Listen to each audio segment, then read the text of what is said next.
नमस्कार। आप तक न्यूज में आप सभी दर्शकों का हार्दिक स्वागत। सबसे पहले देखते हैं आज की ताजा खबरें। हनी विलेज बदल रहा अंधारवाड़ी का चेहरा। जिला कलेक्टर ने दूसरी बार अंधारवाड़ी का दौरा किया। सीसीआई ने की खरीदी बंद, कपास ने किसानों की आंखों में लाए आंसू। थानेदार रामकृष्ण पवार ने खुले में से सो रहे बेसहारों को दिए कंबल। हादसे में घायल व्यक्ति ने तोड़ा दम। आयशर चालक के खिलाफ मामला दर्ज और खेत से फल्ली चुराने के संदेह में पीटा। अब देखते हैं समाचार विस्तार से। टिपेश्वर अभयारण्य के द्वार पर और प्रकृति की गोद में बसा जिले का पहला हनी विलेज गांव अंधारवाड़ी का चेहरा मोहरा बदल रहा है। ग्रामीणों ने पर्यटकों को बेहतर गुणवत्ता वाले शहद उपलब्ध करवाने के लिए कदम बढ़ाया है। कलेक्टर डॉक्टर पंकज आशिया ने गुरुवार को दूसरी बार गांव का दौरा किया। ग्रामीणों के उत्साह से कलेक्टर भी अभिभूत हुए।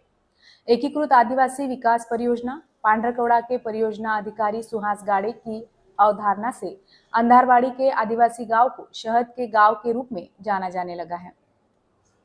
यहां 25 परिवारों में वास्तविक शहद संग्रह शुरू हो गया है और अन्य 35 परिवारों को शहद संग्रह शुरू करने के लिए प्रशिक्षित किया जा रहा है। टिपेश्वर अभयारण्य में आने वाले पर्यटकों को यहाँ अच्छी गुणवत्ता वाला शहद तो मिलेगा ही, साथ ही उन्हें गाँव में ग्राम पर्यटन, होम स्टे, आदिवासी रीति रिवाज, परंपराएं, संस्कृति भी देखने को मिलेगी। अंधारवाड़ी आने पर पर्यटकों को सुखद वातावरण उपलब्ध कराने के लिए विभिन्न विभागों द्वारा विभिन्न विकास कार्य किए जा रहे हैं। अंधारवाड़ी में आयोजित बैठक में कलेक्टर एवं परियोजना अधिकारी द्वारा संबंधित विभाग के अधिकारियों से इसकी समीक्षा भी की गई। गांव में कुछ परिवारों के साथ मिलकर होम स्टे की व्यवस्था की जा रही है और इसके लिए बांस की आवासीय झोपड़ी बनाने पर चर्चा हुई। कलेक्टर ने गांव की सड़कें, साफ सफाई, रंग रोगन, पर्यटकों के लिए सीटें, गांव के युवाओं को सफारी वाहन उपलब्ध कराने आदि की समीक्षा की।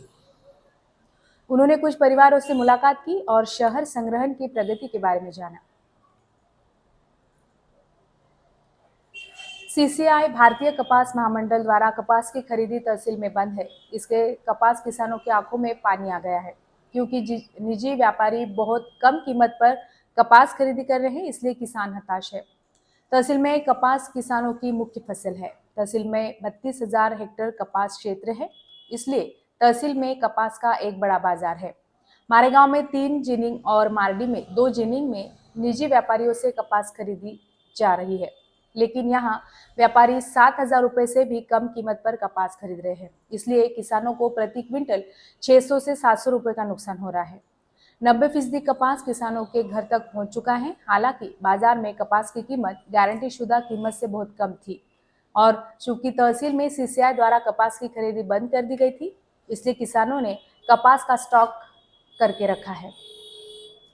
लेकिन अब दिसंबर आधा बीत जाने के बावजूद चूंकि सीसीआई की कपास की खरीदी तहसील में शुरू नहीं हुई है और वित्तीय कठिनाइयों के कारण किसानों को बेहद कम कीमत पर कपास बेचने का समय आ गया है। इससे किसानों की आंखों में पानी आ गया है।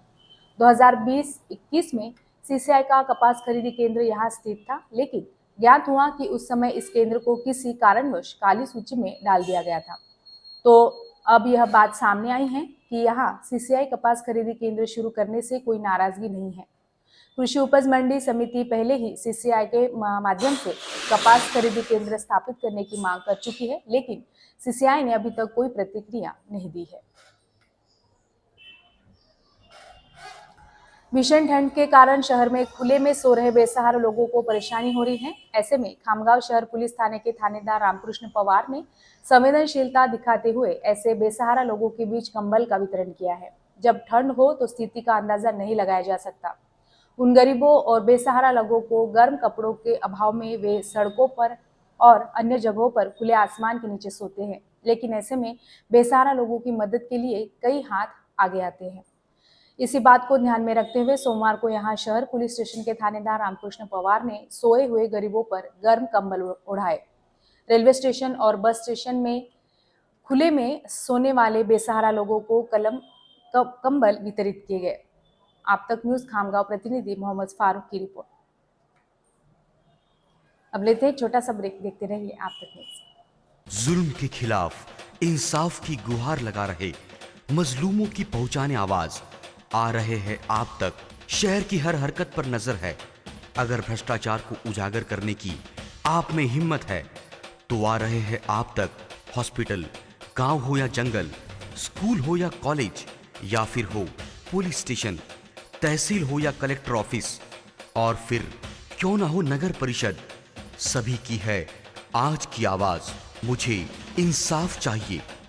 तो आ रहे हैं हम आप तक न्यूज यवतमाल, बोरुंडिया कॉम्प्लेक्स, विवेकानंद विद्यालय के पास यवतमाल।